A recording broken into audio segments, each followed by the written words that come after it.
Tonight is a tribute to Abe Osheroff. Abe would have turned 100 last October. He almost made it. I came close. And we're here really not just to remember the effects of his political activism in the past, which was very considerable, but really its consequences for the future. He paved a road for today and tomorrow. And so it's not just about the 1930s, but it's about the 2010s, 20s, and 30s.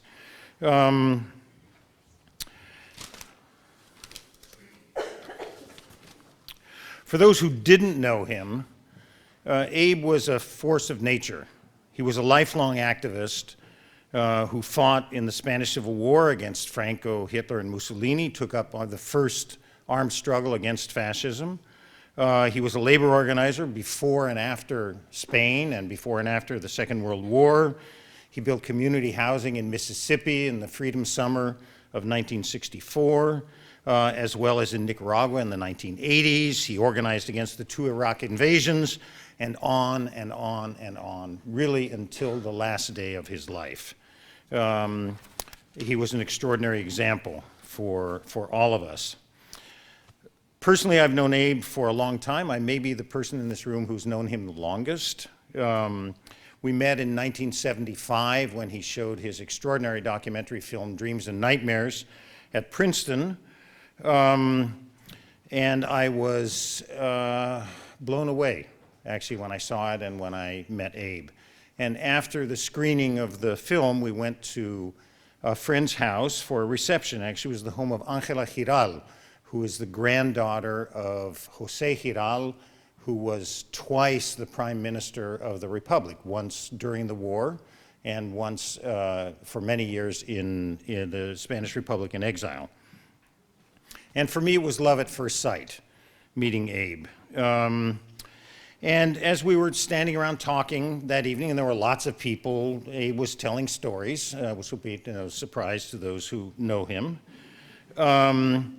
Abe said something, a sentence that I remember to this day that would be prophetic for our friendship.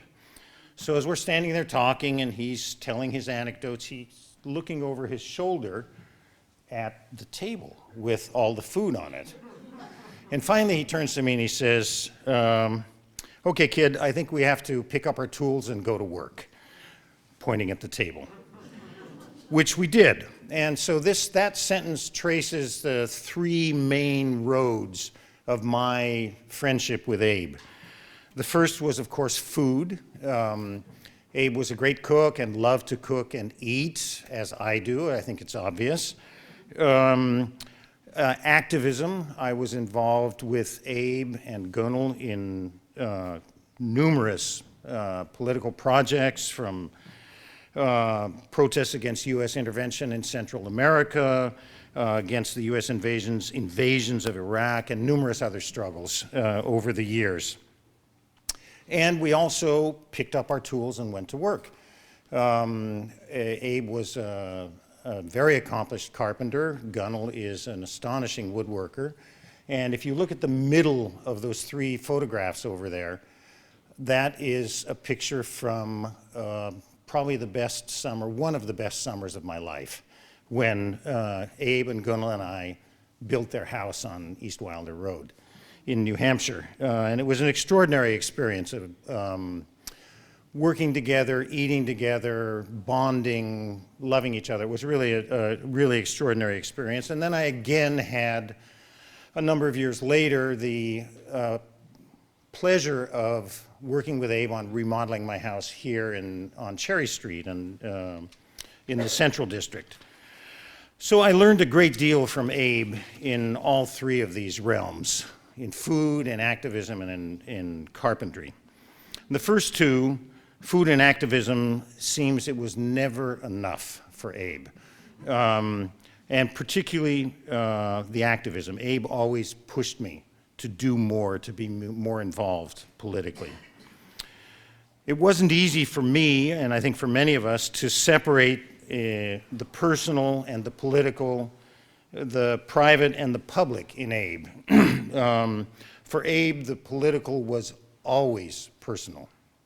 And this was why he was so effective, such an effective organizer, such an effective activist. Commitment informed his life. And this is the legacy he left us. Did we miss the, okay. Informed his life, and this was the legacy he left us, both to those who knew him and to activists of the future. So let's let Abe have the word here. I call my life the freedom train. What do I mean by that? The freedom train has no final stop. It's forever. The search for additional human freedom is forever. But being a train, it has places where it's hard to get up because it runs into a big mountain. Occasionally it gets derailed, but more or less, but certainly, eventually, that train moves forward. And I view myself as being on the freedom train. And there's all kinds of passengers on the freedom train. There are passengers when the train runs into difficulty, they get out and they take a taxi, politically speaking. There are other passengers who get out, they want to lighten the load so the train can make it, so they'll take the load out by getting off the train and walking. But there's some of us on that fucking train who'll get out and push that fucking train till it gets up to the top of the hill and then get back in and continue with the ride. That's the real activist. And what makes such a person? I'll say it in a few words. Activism is not a sacrifice. If it becomes a sacrifice, get out of it.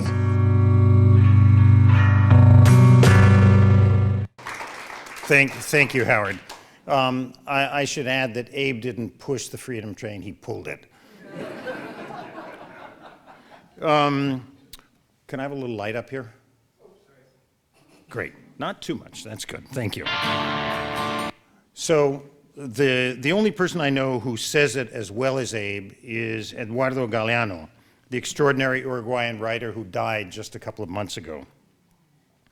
And I'd like to read a brief piece he wrote about Abe in this book, The Voices of Time. It's very brief. It's called The Foot. Many did not return. Of the citizens of the world who marched off to fight for the Spanish Republic, many stayed there, buried under Spanish soil. Abe Osheroff of the Lincoln Brigade survived. A bullet ruined one of his legs. With one foot dragging and the other foot walking, he returned to his country. Spain was the first war he lost. From then on, carried by his roving foot, Abe never stopped. Despite betrayals and defeats, beatings and jailings, he never stopped. One foot refused, but the other went right ahead. One foot told him, "I'm staying right here," but the other one declared, "I'm taking you there." Time and again, that foot, the errant one, hit the road because dissent is destiny. Dissent is destiny. That foot carried Abe across the United States from end to end, from sea to sea, and it got him in repeated trouble, marching against McCarthy's witch hunts and the Korean War and racial segregation and the death penalty and the coup d'etat in Iran and the crime of Guatemala and the butchery of Vietnam and the bloodbath of Indonesia and nuclear tests and the blockade of Cuba and the putsch in Chile and the strangling of Nicaragua and the invasion of Panama and the bombings of Iraq and Yugoslavia and Afghanistan and Iraq yet again. Abe was 90 and still a marcher when his friend Tony Geist asked him, just out of curiosity, how he was doing. He raised his lion's head with its big white mane and smiled from ear to ear.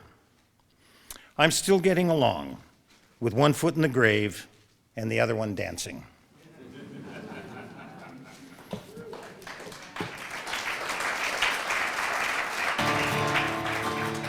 I was a social activist all my life because it's a rewarding way to live.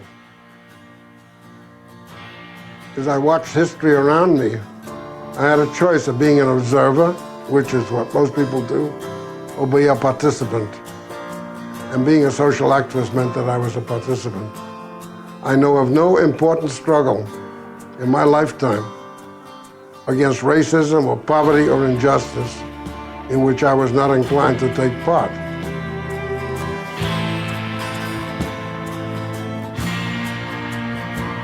Caminante no hay camino, se hace camino al andar. It's now my pleasure to introduce Robert Jensen. Bob, you there somewhere? Okay, great. Ultimately, what's covered. Okay, let me introduce Bob and then you can run the clip. So Robert Jensen is a professor in the School of Journalism at the University of Texas at Austin, and he teaches courses on media law, ethics, and politics.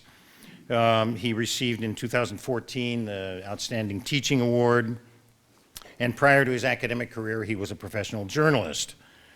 He's a founding board member of the Third Coast Activist Resource Center, and his most recent book is Plain Radical: Living, Loving, and Learning to Leave the Planet Gracefully.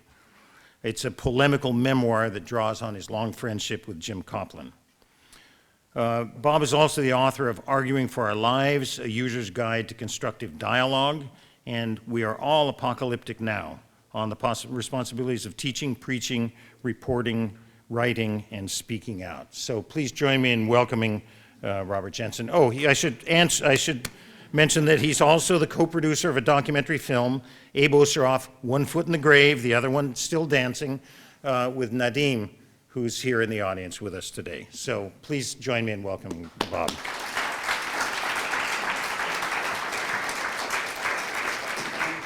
Courage all about. Courage is a matter of choices. Courage is a matter when you come up against a difficulty in life, where either fork in the road is a very painful one. Courage consists of choosing that fork in the road, which is not immediately gratifying, which doesn't give you more money, more pay, or tenure in academia. Courage is taking action, which is in conformity with that about you which you value most, which is your sense of idealism, which is your sense of right and wrong. Good evening, everybody. Thanks for being here tonight. I'm going to start by confessing I'm here under false pretenses. As it was mentioned, I live in Texas, and I'm actually here to ask for political asylum. It's gotten a little weird down there, so if anybody has a spare room, let me know. People in this room met Abe at different points in his life. In my case, it was in the year 2000. And I thought rather than talk about who Abe was, since Tony's mentioned that and many of you know, I thought I'd start by asking what Abe was. In the time I met him, I didn't think of Abe as an organizer. Organizers are quiet, deliberate people who plan and get along with everybody. So that wasn't Abe. Abe didn't have really the spirit of an organizer, although he did organize throughout his life in different ways. I sometimes think of Abe as an intellectual, but we all know what Abe would have said if I had dared use that term to describe him. He hated the term, although, of course, he did a lot of intellectual work. What I decided on is that Abe was an agitator. And for those of us old enough to remember the phrase outside agitator, which was always used to describe anybody who was trying to organize for justice. I was thinking about that phrase, and it occurred to me that Abe was really an inside agitator. And I mean that in two different ways. One is Abe organized and engaged in activism from the inside. Of course, at the beginning of his work, he was a working class kid working to change the nature of capitalism from inside that experience. And even when he went into other communities to work, such as in Mississippi, I think he tried to get inside those communities and really be part of them. But there's another way in which I think Abe was an inside agitator, and that's more internal to Abe. I think Abe's politics, reflecting on my conversations with him, were spurred by a kind of internal agitation that he went through, a kind of restlessness in his own mind and his own soul. And as I thought about what drove Abe, at least what he told me, is really he was engaged in a search for love and a deeper understanding of love. Not love, of course, in the shallow Hollywood sense, but something much deeper. And when I think about those things, I often go to writers that have been important to me, one of whom is Wendell Berry. if you don't know, Wendell's one of our great living poet, fiction writers, essayists. And in his book, The Unsettling of America, Wendell talks about the fact that we, humans, we live on the human estate of grief and joy. And I was thinking about that today, this pairing of grief and joy. Most people are searching for joy, and I think in this culture, most people settle for pleasure, rather petty, pedestrian pleasures often. And why would we do that? Why would we settle for mere pleasure when there's the possibility of joy? And I think the reason is because that joy must always be paired with that grief. And I don't mean, of course, grief merely for our personal losses. We all lose loved ones along the way, and we grieve that. But I'm thinking of a bigger grief, a grief that I think scares many people today. It's a grief for what we have made of the world and what we have destroyed in the world. And I think that was at the heart of Abe's work. When I think of that grief, since Abe was a devout Jew, the devout part was a joke. Abe was Jewish, but I don't think anybody ever described him as devout. It's okay to laugh, you know. I always think of a passage from Jeremiah, chapter 8, verse 20, for those following along.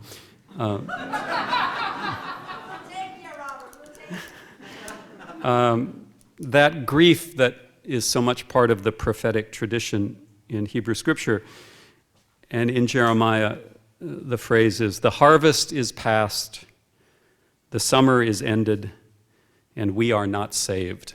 And I think that captures a lot of that way in which Abe was able to relentlessly, kind of ruthlessly confront the truth and the grief that I think inevitably comes when we confront the truth. And I think that was always at the heart of what was driving Abe for what he called authenticity. And that's a phrase that gets tossed around a lot, and Abe used it a lot, and I finally asked him, what do you mean by this term authenticity?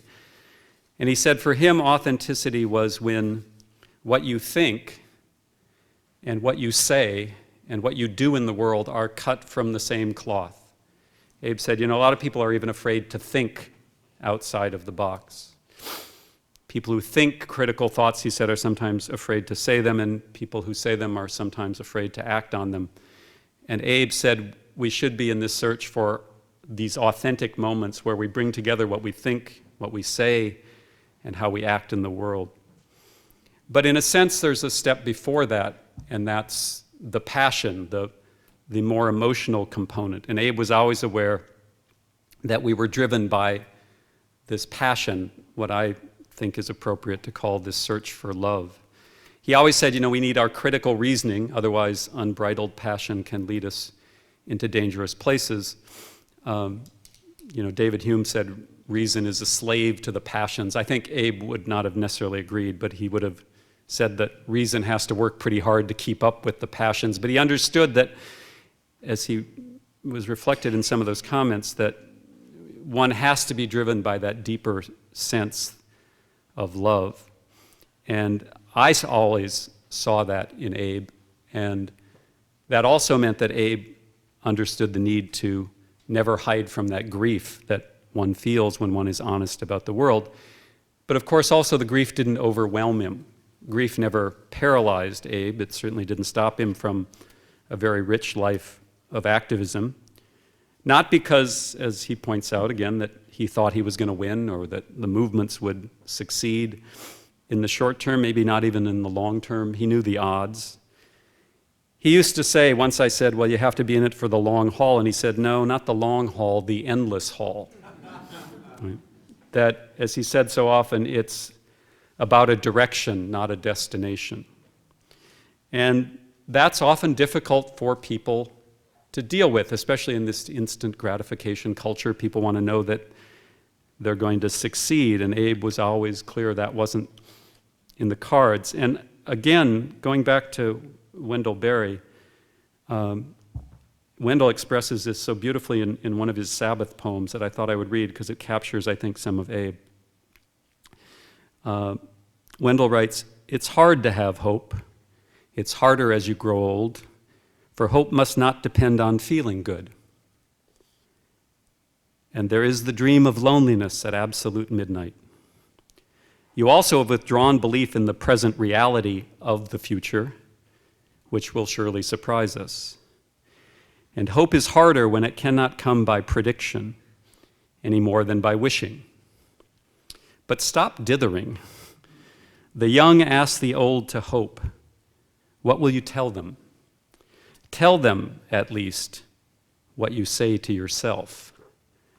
And I don't think we have to imagine what Abe would say or what he did say to himself, because he said it to all of us so many times. And I thought I would finish by quoting from Abe. In 2005, I came up and spent a long weekend with Abe and Gunnell and interviewed Abe, edited the transcript, and published it as a small pamphlet, which is still available online, because I thought it was important to put down some of Abe's thoughts, since he didn't write for publication much himself.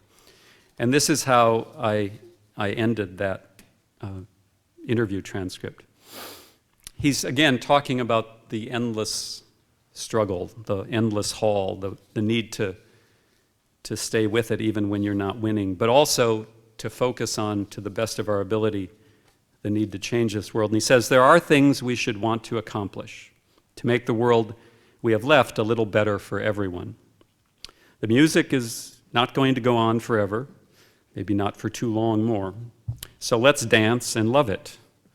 Let's do things that matter, even without guarantees. And if anybody gets in the way, let's kick their fucking ass. If we're talking about Abe, one has to be honest in recounting it. And I wasn't sure if I should end there or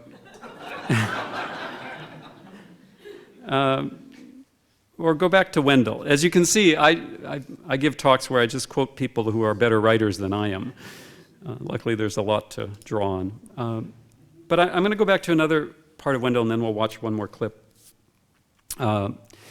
This is an essay in which Wendell's reflecting on the fact that we're all implicated in the way we have destroyed this world, that nobody is, free of complicity in a sense.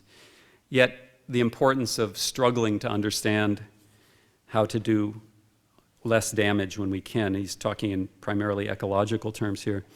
And he's talking about how we draw the line between that which we accept and that which we resist. And I think this also captures something about Abe. Wendell writes, "It's plain to me that the line ought to be drawn wherever it can be drawn easily. And it ought to be easy, though many do not find it so, to refuse to buy what one does not need. And yet, if we are ever again to live in a world fit and pleasant for little children, we're surely going to have to draw the line where it is not easily drawn. We're going to have to learn to give up things that we have learned in only a few years, after all, to need," in quotes. "I'm not an optimist," Wendell writes. "I'm afraid that I won't live long enough to escape my bondage to the machines.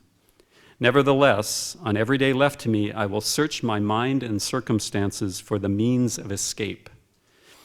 And I am not without hope.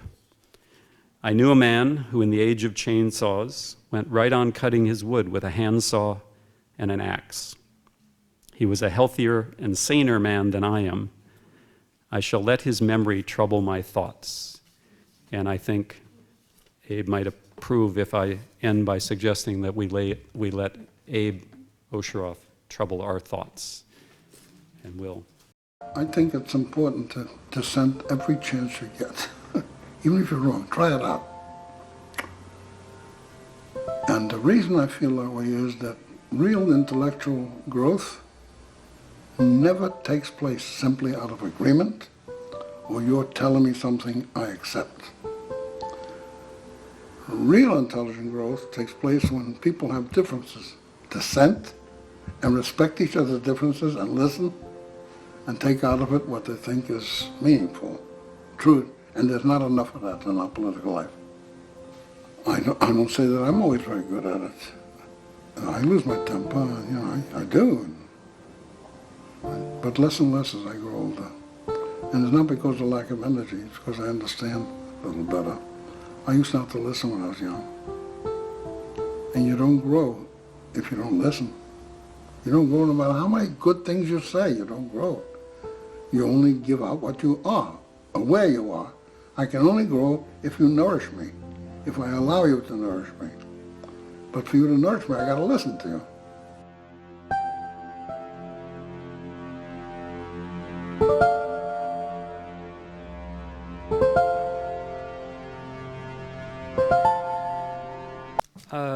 Again, that's from the film Abe Osheroff, One Foot in the Grave and the Other Still Dancing, which was made by Nadim Uden, who's in the audience. And thanks so much, Nadim, for recording those thoughts of Abe. My last task is to introduce the next speaker, Angelina Godoy, who is a professor at the University of Washington, Law, Society, and Justice, and International Studies.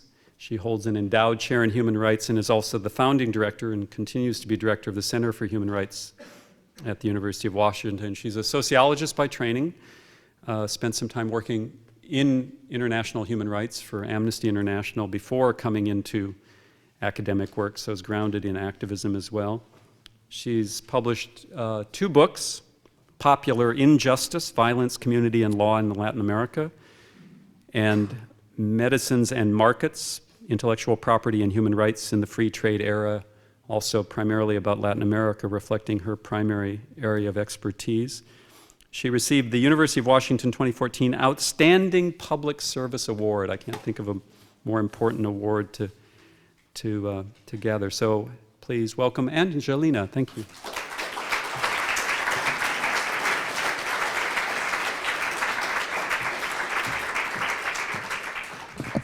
Good evening. Gosh, it really is bright up here. It's a great honor to be here. Please excuse my voice. It's a great honor to be here and to tell you a little bit about what Abe Osheroff has come to mean for me. Although I have to admit I'm a little nervous to do that because unlike many of you, I never had the honor or the privilege of meeting Abe Osheroff. But he has come to be someone who, with Gunnell, means quite a bit to me in my work as director of the University of Washington Center for Human Rights. It's always a stretch, I think, to interpret what he might have told me had I had a chance to meet him.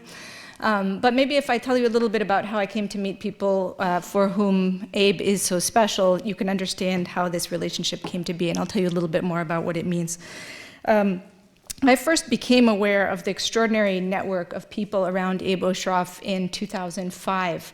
And it was thanks to my students. I, as Robert said, am also grounded in activism. I think that as a professor of human rights, one has to be. There's only so much one can learn from books, and one learns a lot more about human rights from those people who struggle to make human rights real in their everyday practice. And so when I had the opportunity to come here to the University of Washington, this was my first job fresh out of my PhD, and I was learning that the university was opening up study abroad programs everywhere. I thought, well, I would love to take students into the field to study human rights the way I learned about human rights. And that was from people who many people in the United States would say don't know about human rights. They haven't had the benefit even of formal education in many cases. But I would say they know a lot more about human rights than most of us do here, and certainly than many of us with PhDs do. And so I was lucky enough that the university decided, perhaps unwisely, to authorize my taking a group of students into the field. And I took them to Guatemala, which is where I had done a great deal of human rights work through the years up until that point. And I decided, well, the study abroad class is going to be about human rights in Guatemala, which is my area of expertise. But my real goal was to expose students to those folks for whom human rights were an everyday term, a struggle for survival in which human rights were about putting food on the table for their children, about sparing them extraordinary injustices that they had endured. Those are the real professors in the class that I set out to teach. And so for several weeks, I had students learning alongside me about all kinds of different human rights issues. Unfortunately, Guatemala is one of those places where one can examine no end to human rights injustices that are happening in the contemporary period, not only the legacies of a genocide, but issues of sweatshop labor, environmental devastation, and so many other challenges. And so day after day, we examined issue after issue and how they were all connected. And the class culminated in a trip. We were up until this time in a place called Antigua, Guatemala, which some of you may know is a beautiful colonial town in Guatemala, a very comfortable place from which to study these issues. And then I thought, well, I'm going to take my students to the real Guatemala that the majority of Guatemalans experience. And we were fortunate enough to have an invitation, from a group of landless coffee workers who were occupying a plantation in a particular area of southwestern Guatemala. Now, this was a group of people who had been summarily fired from their jobs, despite having had these jobs. In most cases, they were born on this plantation, so they'd been in these jobs for decades. It was the only jobs they had ever known. But when the price of coffee plummeted on the world market, the landowner decided one day, at the end of the coffee harvest, right? So after people had already worked the entire harvest and were expecting their payment, he decided to tell them to get lost. He wasn't going to pay them. The market prices he was getting simply weren't enough to justify having them around anymore, and they should get lost. So these extraordinary people, and there were dozens of families who had known, as I said, nothing other than living on this plantation for a very long time, decided to figure out what rights applied to them and how they might avail themselves of those rights. And that meant that invoking the Guatemalan labor code, as minimal and ill-enforced as it is, allowed them the chance to remain on that land while this dispute was worked out with the landowner. So we arrived on the scene some 4 years after. Throughout those 4 years, you can imagine the kinds of threats these people had endured. You can imagine the way that they were blacklisted from surrounding plantations and so unable to work. You can imagine that they were only alive because of the generosity of people, mostly people in the Roman Catholic Church in the area who were providing them food. And I thought, well, those are people who understand what human rights mean. Right? Those are people who understand the struggle, and those are people who can teach my students more than I can. And so I took my students to that place. And we were welcomed very generously from these families. They shared with us their struggle, and they invited us to spend the night, which we agreed to do. What we didn't anticipate was when night fell, that the overseer of this plantation would arrive in a truck with large numbers of armed men in their police uniforms and let us know that our presence there was no longer welcome. So when they arrived, it was dark, they were threatening, and I made a decision to tell my students to get in the cars and we had to leave for their safety. And that decision was fateful for all of us in that moment. For many of my students, it was the first encounter with that moment where injustice becomes palpable and where one feels that on the turn of a dime, things could have ended up very differently. Many of my students were in tears as we loaded ourselves into the cars and drove away and left the members of that community to endure yet another day of that kind of organized violence which they experienced every day. And then my students asked me, well, what do we do? What can we do? And we had discussion after discussion, not only in Guatemala, but upon our return for Guatemala. Well, what is our responsibility to those people? What is our responsibility now that we understand that system in which they are enmeshed, that system that existed long before we arrived, that it continues to exist today? And to spare you all of the blow by blow, what my students decided to do, and this was their decision and not mine, after sorting through many different types of potential activities we might undertake with that, I don't even know what the right word is to summon for that emotion that I think we all felt. They decided, well, we're young, we have many different ideas here about what needs to be done in the world, but the one thing that we have and that one thing that we have and those people don't have, there are many things that we have and they don't have, but one of them is the benefit of an education. And that was one of the key things that those families had told us, that they wished that their children could be in school. And here we were having the benefit of university education, and those children who were barefoot and hungry didn't even have the benefit of primary education. And so my students organized to try to provide scholarships for those families in that community. And I'm proud to say that the funds that they raised in a single organizing campaign in 2005 continue to fund scholarships for those children in that community today. And in this extraordinary effort that my students undertook, they arranged to have one big event, a big auction to raise funds. And through those activities, they came into contact, I actually don't know how, with Howard Gale, who performed a job that day much like what he's doing today. I remember seeing him behind the soundboard. And that's how we learned about the work of Abe Osheroff.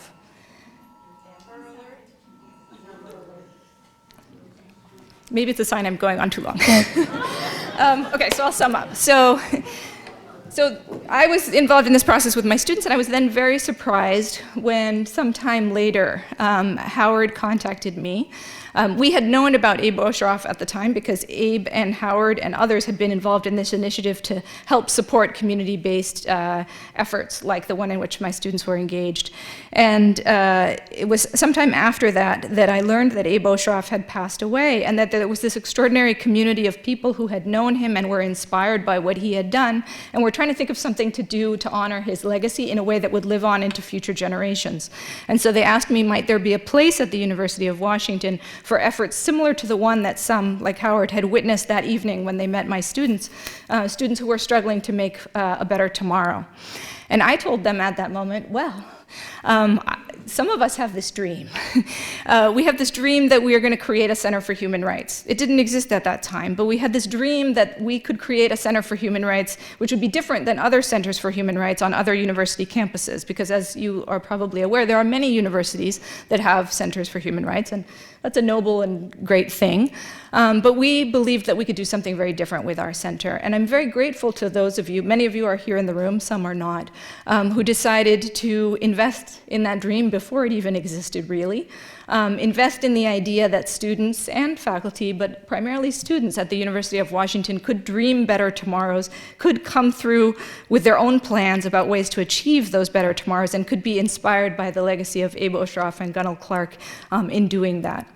And so, thanks to the generosity of many people in Abe and Gunnell's community, that endowed fund in the name of Abe Osheroff and Gunnell Clark exists now at the University of Washington.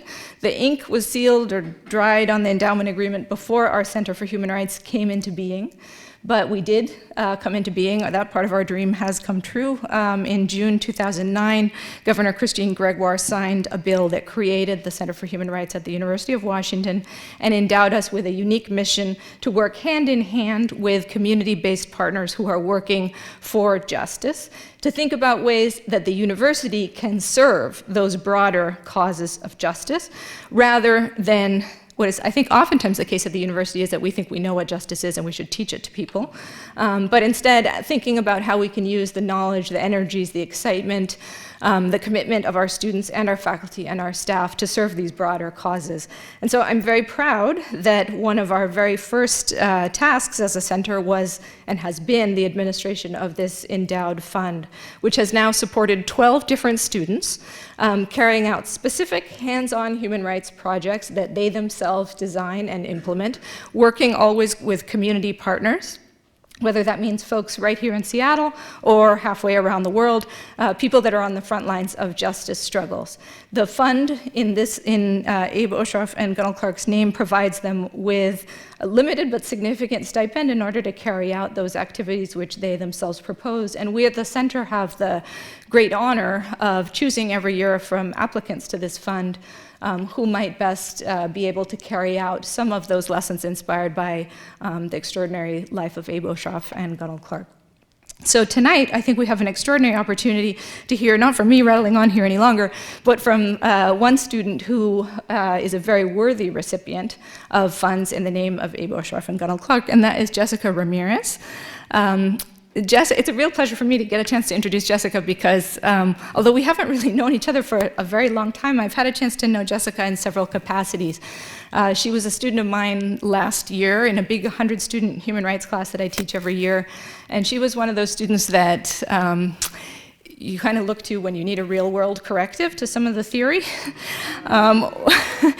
Or to some of the pontificating that we academics are sometimes want to do. I mean, I include myself in that category, and also some students who are often very adept at picking up on that language and thinking at a big, high theoretical level about human rights in ways that sometimes don't mesh up at all with real-life, everyday struggles. And one of the things I really admire about Jessica is she has the ability to talk at both of those registers, but also to call folks out when they're somehow missing some of the real-world applicability of the values that they're supposedly espousing.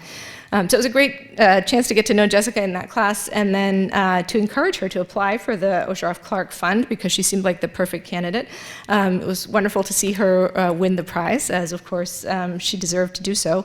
And it's been great to hear just a little bit from her about all the wonderful work she's been doing. And now it's even greater because she's been hired by the Bridges Center as a program assistant, I think. And that means her office is like 3 doors down from mine, so I get to see her a lot more, and I'm looking forward to seeing her a lot more too as she eases into that position. So without further ado, let me introduce Jessica, who's going to tell you about her wonderful work.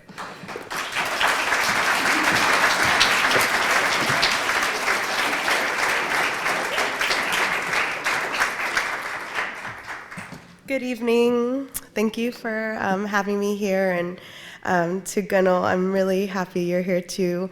It's really amazing to have received the fellowship and learn about Abe's history and his legacy, and know that I'm continuing to do the work and to also work alongside you on the picket lines. It's really nice for you to be there too.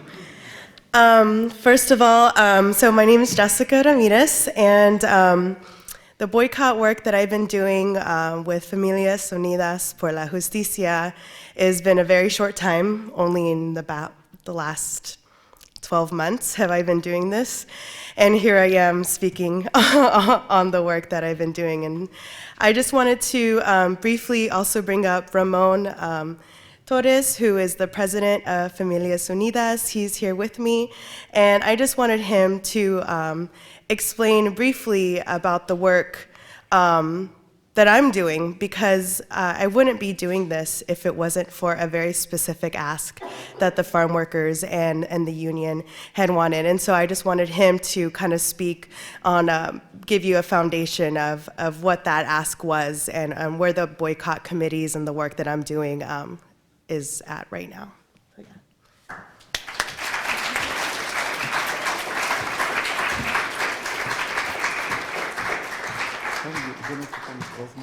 And I will translate. Bueno, pues, buenas noches. Good evening, everybody. Mi nombre pues es Ramon Torres. My name is Ramon Torres. Soy el presidente de una unión que formamos para trabajadores del campo en Burlington. I'm the president of a farm worker we formed for farm workers in Burlington. Y hasta ahora estoy orgulloso de haber formado esta unión. And to this day, I'm proud to have formed this union. No tengo mucho tiempo, pero lo voy a hacer muy cortito. I don't have much time. I will make it very short. ¿Ustedes tienen hijos? Do you have children? Sí. Yo también. Me too. Por eso peleo. That's why I fight. Tengo una niña de 9 años I have a 9-year-old daughter. que no quiero verla en un field piscando fresas, blueberries ni moras para ustedes. I do not want to see her in the fields picking blackberries, blueberries, or Quiero un mejor futuro para ella. or strawberries in the fields for you. Miren, yo trabajo piscando estas verduras. I work picking these fruits, these berries. 30 años y me siento cansado. I have 30 years and I'm already feeling tired. Y nomás tengo 12 años trabajando en los campos. And I only have 12 years working in the fields. Tenemos gente que tiene 45 años. We have people that have been working in the fields for over 45 years. Imagínense cómo han de estar. Imagine what shape they're Pero in. no nos queda de otra. But we have no other Porque choice tenemos que trabajar. because we have to work. Pero lo triste es que yo me siento cansado But the sad part is that I feel tired y me siento triste. and I feel sad Si vieran qué trabajoso es ver a un niño de to see 12 how años difficult it is to see a 12-year-old child piscando fresas, picking strawberries. eso es doloroso. This is painful. Un niño de 12 años debería estar estudiando, A 12-year-old child should be in school studying, listo para su escuela. ready to go to school. Vacaciones no debería estar, In their summer vacations, they should not be in the fields. debería estar disfrutando sus vacaciones como todo un niño. They should be enjoying their summer vacations like all other children. Por el sistema que tiene este país nos está forzando a ser trabajadores de campo. But the system that this country has forced us to work in the fields. Primeramente, ¿por qué nomás nosotros? First of all, why just us?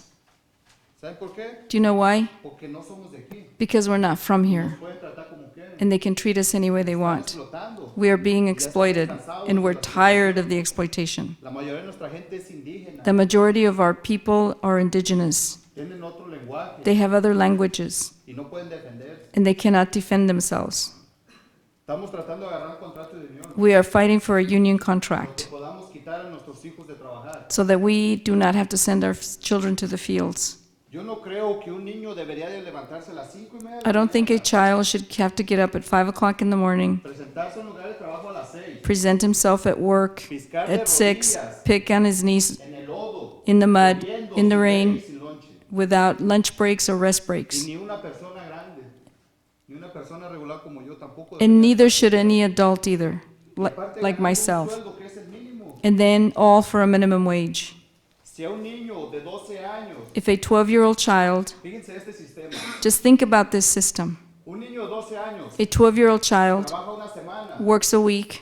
se agarra 100 o $200, He may win $100 to $200. ¿qué va a preferir? ¿La What's he escuela going to choose? Going to school o $200 or $200 cash a week? a los 12 años? A 12-year-old, Va a preferir el dinero. he's going to take the money. ¿Por qué? Porque con Do you know why? $100 Because $100, él va a poderse comprar un videojuego, he will be able to buy a video game, unos zapatos. a pair of shoes. Y de ahí empieza la noción de querer comprar más cosas. And this is where the notion begins of wanting to buy more stuff. Y se retiran de la escuela. And then they forget about school. Tenemos muchísimos niños a los 16 años We have many children that at the age of 16 are working in the field still, porque este sistema no nos deja salir. because this system prevents us from leaving. Si logramos un contrato de unión, If we have a union contract, queremos un sueldo de $15. we want a minimum wage of $15 an hour. Pensamos que con ese sueldo podemos mantener nuestras familias. We think that with this entry wage, we can support our families. Podemos mantener nuestras familias y nuestros hijos se van a dedicar a estudiar We can take care of our families and our children will be able to study. y darles una oportunidad. We give them an opportunity Que ellos a sus 18 años escojan qué that at the age of 18, they can choose what they want to do. y si son trabajadores de campo que lo hagan orgullosamente. And if they choose to be farm workers, they should be doing it proudly. Eso es lo que estamos buscando. This is what we're looking for.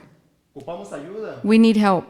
Ocupamos formar más comités. We need more boycott committees. Boicotear Sakuma. We need to boycott Sakuma berries and Driscoll berries. Estamos trabajando en un plan. Chance este año ya. We are working hard on a strategy and a plan. Maybe this year we'll be able to win. Vamos a boicotear toda la fresa. We are going to boycott all berries. Es la única arma que tenemos. This is the only weapon that we have as farm workers, Para poder lograr esto. so that we can win. No lo hacemos por nosotros. We're not doing it for ourselves. Por nuestros niños. We're doing it for our Ellos children. van a seguir nuestra siguiente generación. That will be the coming generation. Para la formación de los comités. For the Jessica formation of forming more committees, Jessica knows. sabe, ella es una de las líderes que She's tenemos, one of the boycott leaders that we have. de las que tienen menos tiempo, The one that has the least amount of time, hacen más. ¿verdad? but has done a lot. Pues quería darle las gracias a I ella. wanted to thank her. La otra es a Rosalinda. The other one is Rosalinda. That's Comunidad, me. comunidad. Community to community. No le gusta. She doesn't like to be, no, I don't need to. I'm interpreting. Pero no es But- que yo quiera.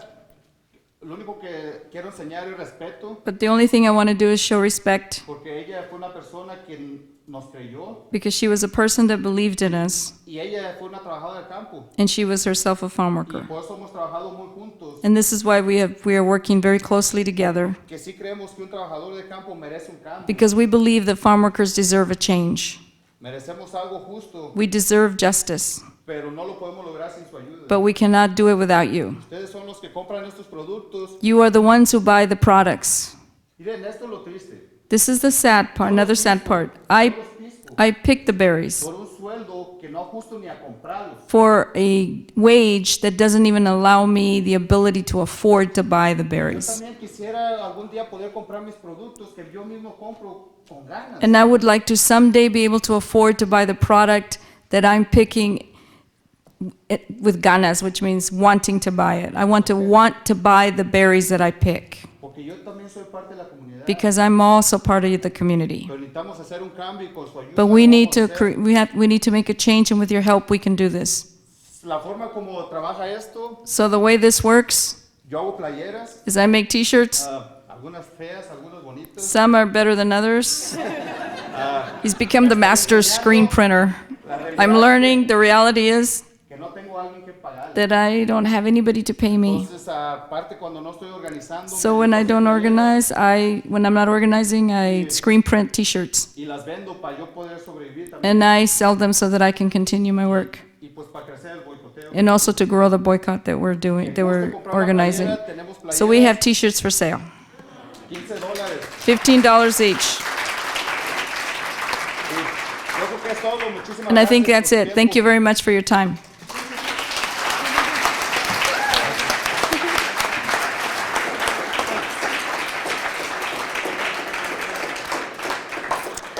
So with that little background information, I think it would be pretty obvious why it was easy for me to want to also contribute work to the farm worker struggle.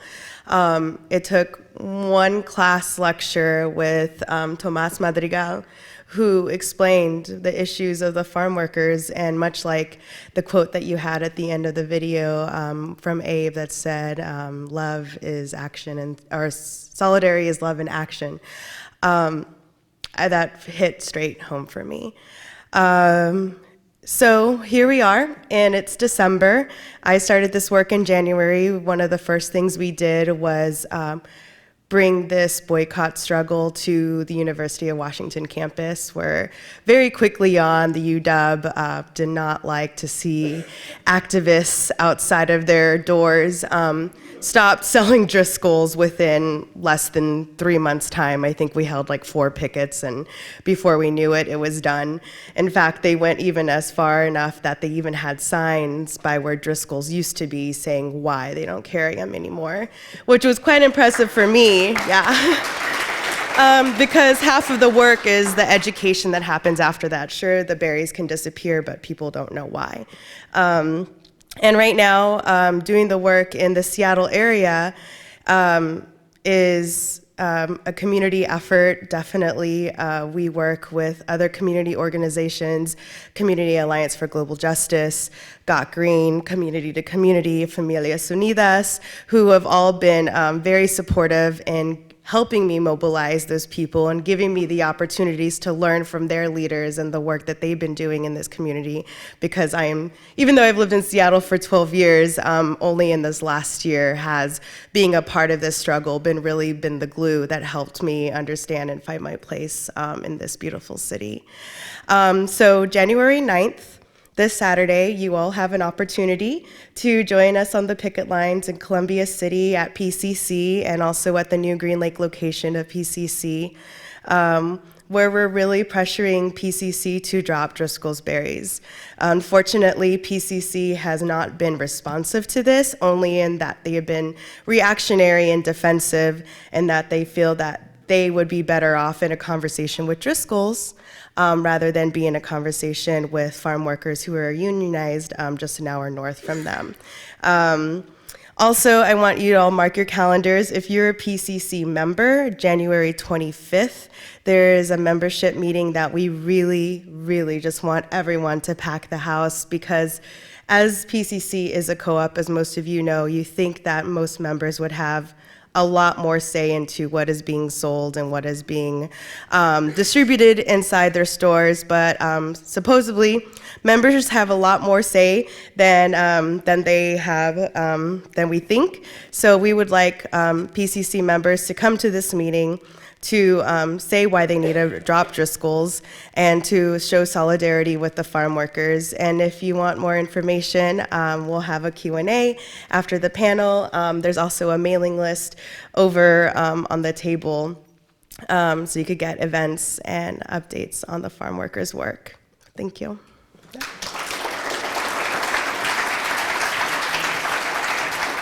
Well, this is our chance to talk with each other and most of all to talk with the audience about the current farm worker struggles, which are so important and ongoing, and how they might relate to previous farm worker struggles. There's a long, distinguished history of struggles for justice, social justice, and unionization amongst the farm workers, not only on the West Coast, but also in the Northeast. How these issues, the unionization and the boycott, might relate to immigrant the relationship with immigrant rights. And most of all, I think what's most important is how to move this forward into the future, how to get young people involved in the struggle for immigrant rights and for social justice and for farm workers' rights. So maybe we can begin by talking about that. We'll discuss it here on the stage and then open it up to the audience.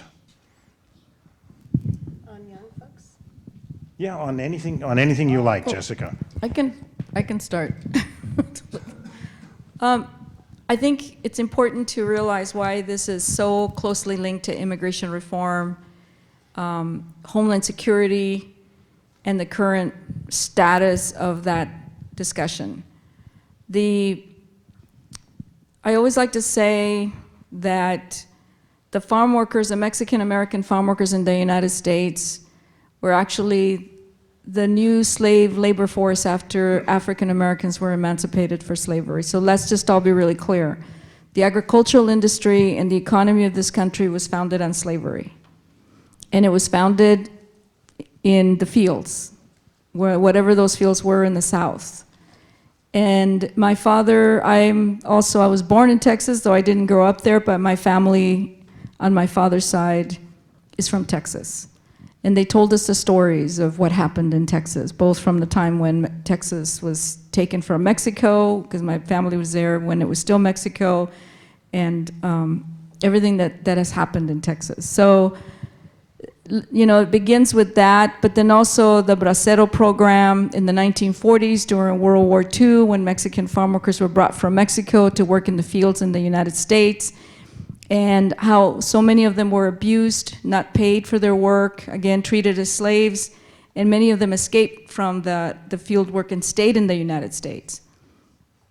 And they were undocumented, right? And then just the close proximity to the border, the United States and Mexico, and the easy, you know, how easy it was to cross back and forth and work in the United States.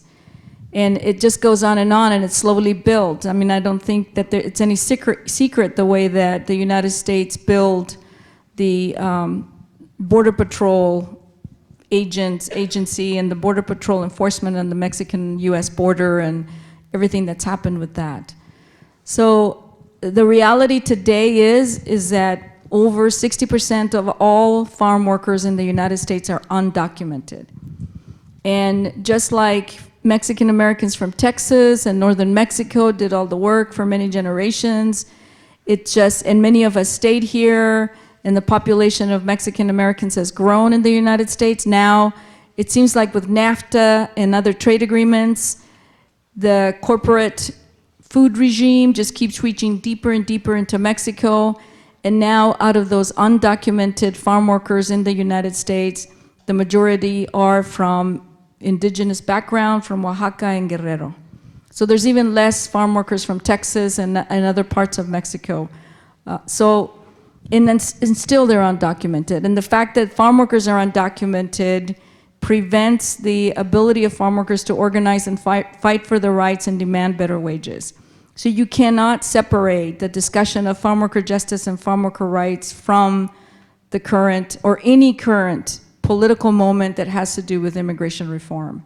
It is just linked like this. And yes, I'm an American citizen, and I was born in Texas, and at the time of the founding of the United Farm Workers, the majority of the farm workers that joined the union and organized the union were US citizens.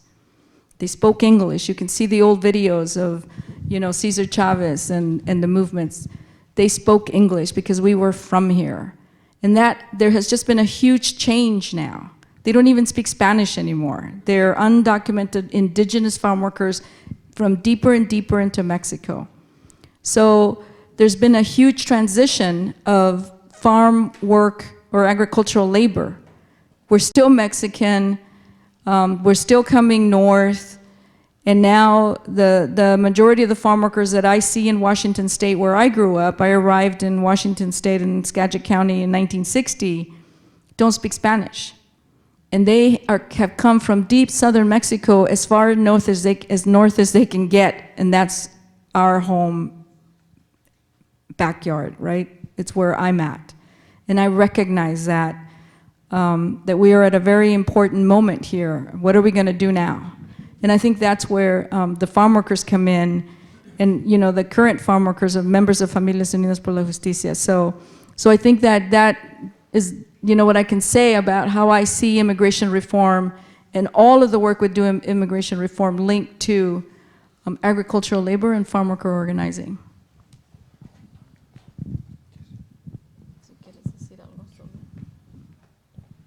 Ramon? Sobre lo que los trabajadores son indocumentados. Bueno, pues Puedes decir cómo Sakuma mandó la migración. tuvimos algunos problemas cuando hicimos nuestras huelgas. We had some problems when we went on strike. Las primeras noticias, Some of the first news como todo, era la migra. that we got was about the La Migra, the immigrant border patrol. La compañía nos amenazó The company threatened us que si hacíamos cualquier movimiento, that if we cualquier huelga, continued with the strike, nos iban a echar la migra. that they would call immigration reform on Luego us. había puños de trabajadores de That there campo. were anyway many farm workers available. Entonces esas fueron unas de las razones por la So huelga. that was part of the reason that we went on strike. Que por todos lados nos quieren intimidar. That we are being intimidated from many in many ways. ¿Verdad? En el trabajo, en la In the comunidad, work and in the community, y tenemos que aguantarnos. and we have to put up with it. Y en veces nos tenemos que aguantar no nomás porque queremos, And sometimes we have to put up with it not because we want to, no, ¿verdad? Nuestros hijos. because for our children. ¿Quién de ustedes no va a hacer algo por sus hijos? How many of you would not do something for your children? ¿Verdad? Yo creo que todas I las think personas. everybody here. Uno de los problemas más grandes que tuvimos en esta compañía, One of the biggest problems we had at this company, which is Sakuma Brothers Berry Farms.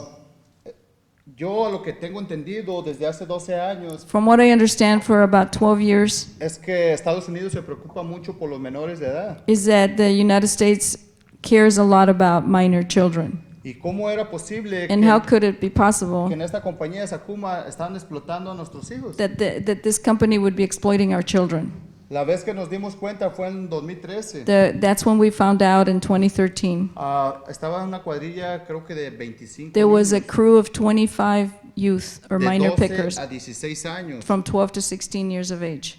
Por 2 semanas trabajadas, For 2 weeks worked, algunos les hacían falta más, a unos hasta más de 200 pesos. some of them were dólares. missing as much as $200 of their wages. Hicimos una junta con la compañía So we met with the company, y a la siguiente semana reembolsaron $6,000. and then the following week they reimbursed the workers, paid their wages of over $6,000. Por 2 semanas. That was just for 2 weeks. Lo impresionante de esto es que cómo pasó con menores de edad. The most interesting part was how could this possibly only happen with the pickers with minor age? Entonces, ¿cómo nos está cubriendo a nosotros este sistema? So how does this system work for us? Y es lo que estamos proponiendo. And this is what we're Poner proposing, más interés en los trabajadores de campo, to put more focus on farm workers, porque de verdad because really, cada día nos explotan más. every day there's more and more exploitation. Yo pienso que no merecemos esto. I think that we don't deserve this. No, yo pienso que ni ustedes si I van don't a think nuestro I don't país, think you also, if you went to our country, no sería justo que nosotros los tratáramos you igual. wouldn't put up that we treat you the same way. Yo principalmente fuera uno de los primeros que pelearía, I would be one of the ones that would be fighting, porque pienso que todos merecemos una oportunidad. because I think we all deserve an opportunity. Eso es todo. And Gracias. that's it. Thank you. And I think the youth whose wages were being robbed, the majority of them were also, the older ones were undocumented. The ones that were younger, the 12 to maybe 13, some 14-year-olds were born in the United States, but the majority of them were undocumented youth. And some even of the 12 and 14-year-olds were undocumented also. And so when you have a whole family working in the fields that's undocumented and trying to stand up for their rights, they don't know who to go to, and the companies are always putting that message out there about immigration reform, what's going on. So there's always like this subtle chilling effect over the workforce. Jessica, you were a wonderful example of a younger person involved in the organizing efforts and immigration reform and so forth. Maybe you can speak a little bit about how you think we might encourage increased participation by younger people. Well, It's funny because I'm 32, so I feel like I'm not very young. That's young by my standard. You're older than Ramon. I'm actually very much inspired by the farm workers and the youth who are a part of the union. We have, or they have, sometimes I feel like I'm a part of the union, I say we.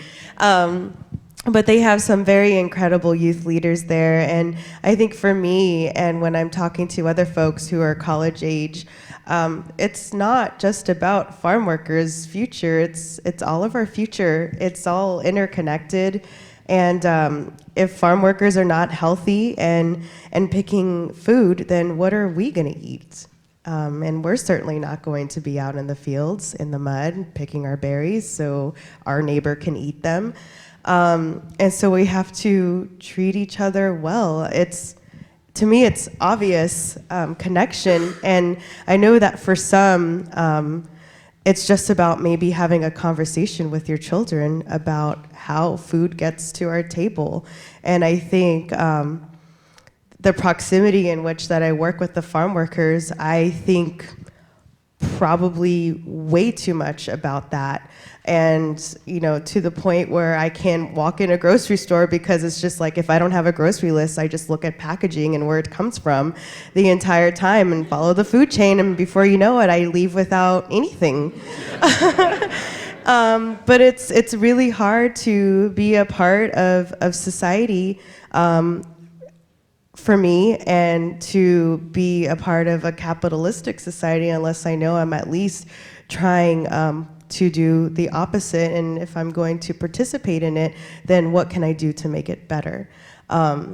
And I think it's just about having those conversations with our children. For me, it was about having, very honest conversations with my classmates, who in a lot of ways taught me a lot about what it is to be an activist and what it is to put your orgullo, or like your pride, to the side and put yourself out there. I think going back to me being kind of on this stage was just me answering a call that the farm workers asked for, and they needed people to organize boycott committees, and I was there in an primarily Latino organization on campus that roots are valued in the community, and nobody was doing anything about this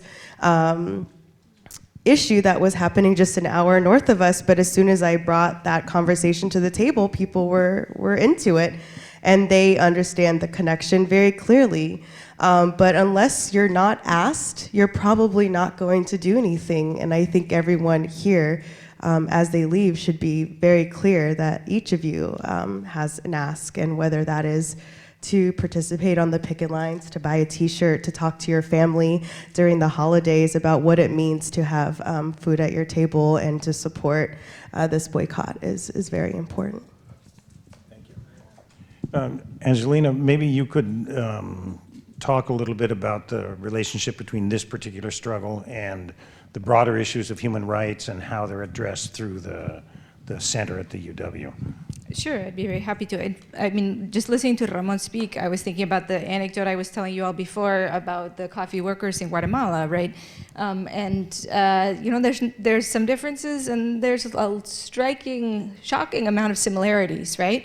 About the conditions of people who powerful companies simply want to pretend as if they had no rights, and want to use fear and power to beat them into submission so that they don't defend their own rights. And so it's striking to see such similar struggles unfolding in very different contexts. And in fact, if I think about, for example, the 12 different recipients, of which Jessica is the most recent one, but the others who have received funds through this Osheroff-Clark Fund, the key defining characteristics that those who set up the fund established in the endowment agreement include a primary attention to changing our own institutions, to starting with whether that means our university or our co-op like PCC, or the supermarkets in which we shop, or the corporations that are producing the clothing that we're all wearing, or the government that speaks in our name and bombs in our name.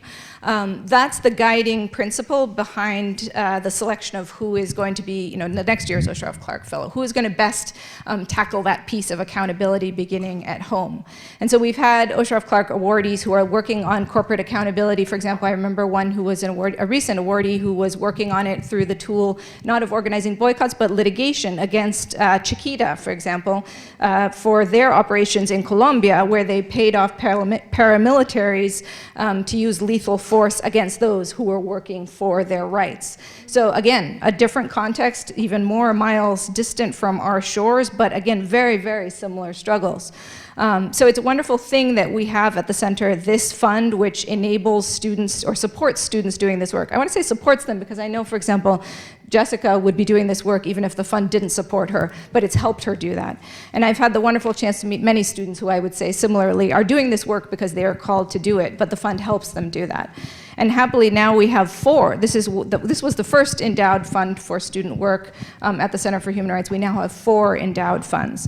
And we've now, over the course, so we were founded in 2009, but we have grown and grown every year. We're kind of bursting our britches every year, really. Not only to support student-led activism, like the Osheroff Clark Fund was set up to do, but also to plan multi-year initiatives in which university faculty and staff can be involved in a sustained process. And they have several characteristics that we've decided to make our hallmarks at the center. One of those is hands-on difference, right? While all of us as faculty members write books and we attend conferences and we give talks like many academics do, we've decided as a center to measure our success by, are we actually making a difference in the world, right? Which in the academy is kind of a radical notion, sadly. So that's one thing. And then the second thing is partnership with people on the front lines. Just as Jessica said, she was invited to this struggle by the farm workers themselves. Those who know what's best for farm workers is farm workers themselves. And that also in the academy is a radical notion, right? That it's not the academics who know what's best, but those people who are struggling for their own rights. So at our center, we are struggling to live into a mission to use those 2 principles, not only to support students like Jessica who are doing this work, but to mount our own initiatives that involve multiple years of faculty and student teams working together. So we've, just to give you just a few snippets of examples, we had a project working, our community partner in this case was One America, and we were working with immigrant rights-based communities up along the northern border who were reporting abuses by the Border Patrol. And our effort there was to document those in solid human rights terms and bring those to the attention of the authorities. Other organizations have also been doing very courageous work along similar lines there. And I'm pleased to say that some of the key things that we found in that report have now been addressed. There's much more work still to be done in terms of Border Patrol abuses, but some of those key things that we documented are no longer elements of Border Patrol policy. Other things we've been involved in, doing work on environmental justice in Guatemala, where it was large banana plantations polluting the water that communities drink. So that's another way that laborers' rights are exploited, not only while they're working in the fields, but if they are unable to give their own children clean water to drink. That's another way that they can be exploited. And then more recently, as some of you know, we've been involved in work in El Salvador, looking at the legacies of US involvement in El Salvador and doing research on that here at the University of Washington. I'm proud to say on October 2nd this year, we filed a suit against the US CIA. Thank you. They have until tomorrow, December 15th, to respond. So check back. I'm mentioning these just so that you understand that the work that Jessica and so many others like her are doing is in the context of many broader initiatives, some of which involve faculty, some of which involve students, and that the Osheroff Clark Fund for me is so close to my heart because it really was one of the very beginning sparks to what has become a much broader endeavor. Thank you. I think just before one quick comment before we turn it over, open it up to the audience. This organization effort is not new. It's an ongoing struggle, and the immediate predecessors is the UFW and Cesar Chavez, but it goes back beyond that too. I don't know how many of you have read John Steinbeck's In Dubious Battle, which describes the efforts to organize the Mexican farm workers in the Central Valley of California in the 30s and early 40s. It was an effort that failed. I know about it not just from reading the novel, but because my father was involved in that organizing effort. So it's something which is very, very close to my heart. And so I am full of admiration, Ramon and Jessica, for the work you're doing, and encourage you and encourage all of us to help in any way we can. So let me open it up to questions. Could I say something Yes, really short? please. There's a gap there because in Washington State, there was another independent farm worker union based in Sunnyside, Washington, that actually won a very important victory. So that group of workers that work at Chateau Ste. Michelle Columbia Crest has the only union contract in the state of Washington. And many of you boycotted Chateau Ste. Michelle Columbia Crest, right? And that was a sweet victory.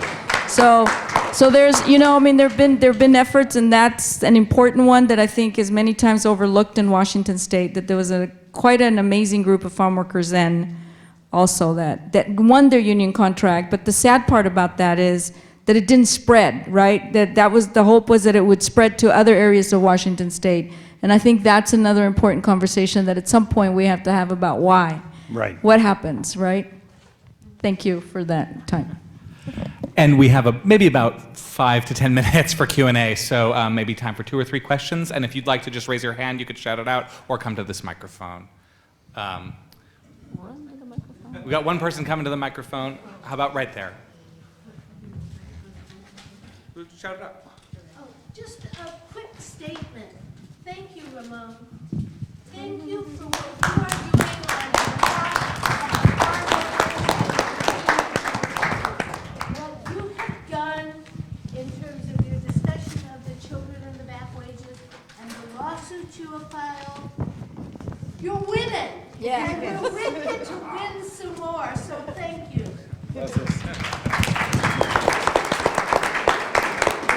Yeah, my question is, and it's been an honor, it's been an absolute honor to hear you and to see what you're working on, and I'm so grateful to have been a part of this conversation this evening.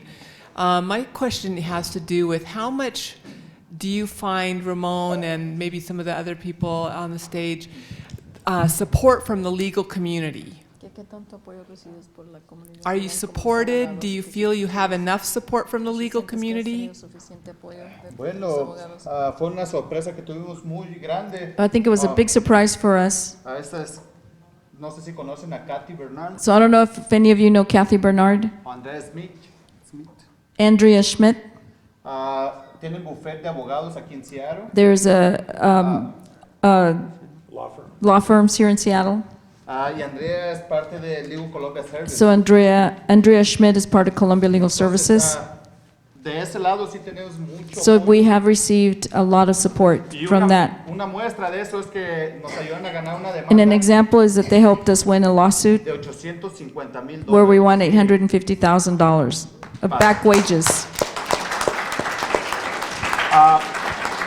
Esa fue, la ganamos en 2014. We won that lawsuit in 2014, Quedamos en un acuerdo que 350,000 se iban a quedar el bufete de abogados. and we agreed that the lawyers should keep $350,000 Medio millón para los trabajadores. and $500,000 would go to the workers. Pero el trato fue de que ese dinero lo van a usar para seguir ayudando más trabajadores. But the understanding is that that money, that $350,000 would be used so that they could continue to help other farm workers. Porque no tenemos, Because we don't have no tenemos el dinero We para don't pagarle a have un the kind of abogado. funding to pay an attorney. Decidimos que era la mejor manera So de we think ayudar a this is the otros. best way that we can help others. Muchas gracias. Thank you. So I see 2 hands and 1 at the mic, and I think that's all the time we have. So we'll start with the question at the mic, and then all honor both of those hands. Okay, thank you.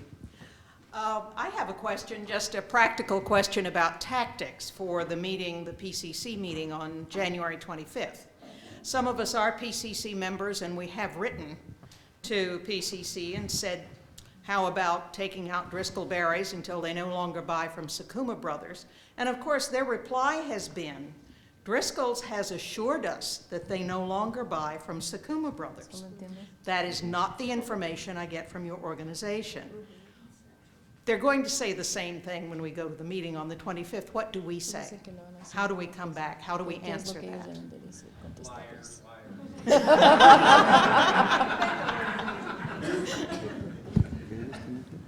¿Qué es lo que ellos deben de contestar? Do you want me to answer it? I could just start real quick and then Yeah. pass it to Ramon.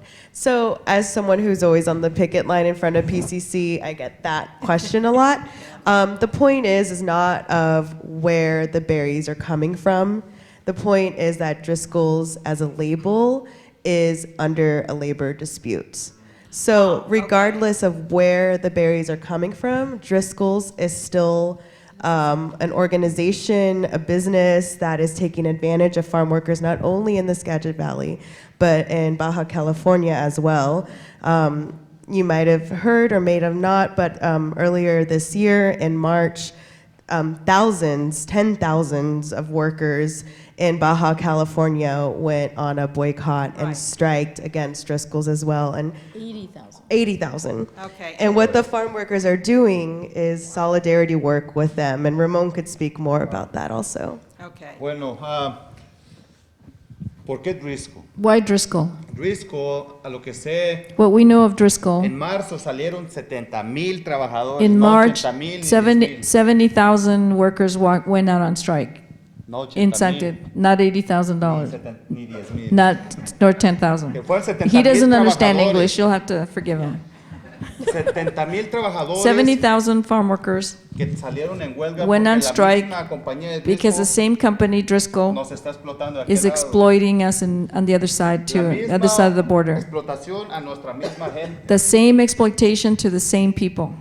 A la mayoría es gente indígena. The majority of the folks there are indigenous also. Ellos también ya están trabajando, ya formaron una unión So they've also independiente. have worked and now have formed their own independent union. Y la semana pasada estuvimos en Los Ángeles, And last California, week we were in Los Angeles, California, y este es el trato que mejor hemos hecho en 3 años. and this is the best agreement we've come to in 3 years.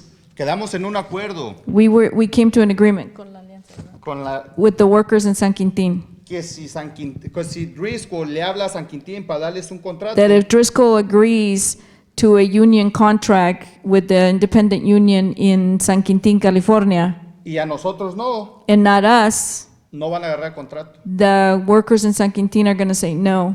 Hasta que no nos den el Not contrato. until you negotiate with Familias Unidas. Y por supuesto, And then also, lo mismo va a ser con the nosotros. same with us. El día que lleguen y me digan que If they tengo un say they contrato, want to negotiate with y us, si San Quintín no lo tiene, and if San Quintín doesn't have a el contract, boicoteo va a seguir the boycott will continue hasta que nuestra gente de allá y los de aquí tengan until contratos. our people in Mexico and our people here have a union contract at the same time. Ese fue el trato con That is the agreement that we've reached with them. So that's solidarity. That was a really good answer. So that answered actually one of our questions. So this is the last question. I would really appreciate if someone would speak to the university faculty working to get a union contract for staff. No, you don't need staff, but faculty. It's a faculty union, yeah. It's SEIU effort, unionization effort underway on campus right now to organize all faculty from contingent so-called contract faculty to up through tenure track faculty, clinical faculty in the medical school, and so forth. It's an uphill struggle. It seems to be gaining momentum, but it can use all the support it can get. We can use. Thank you for asking. And that's a great reminder that all of these struggles are very intersectional. The movement Exactly. goes from top to bottom. And to bring us out, we have the Seattle Labor Chorus for one more song. So thank you again so much to our panel. And in solidarity, Thank you, we will everybody, close for with the Labor inviting Chorus. us. Gracias.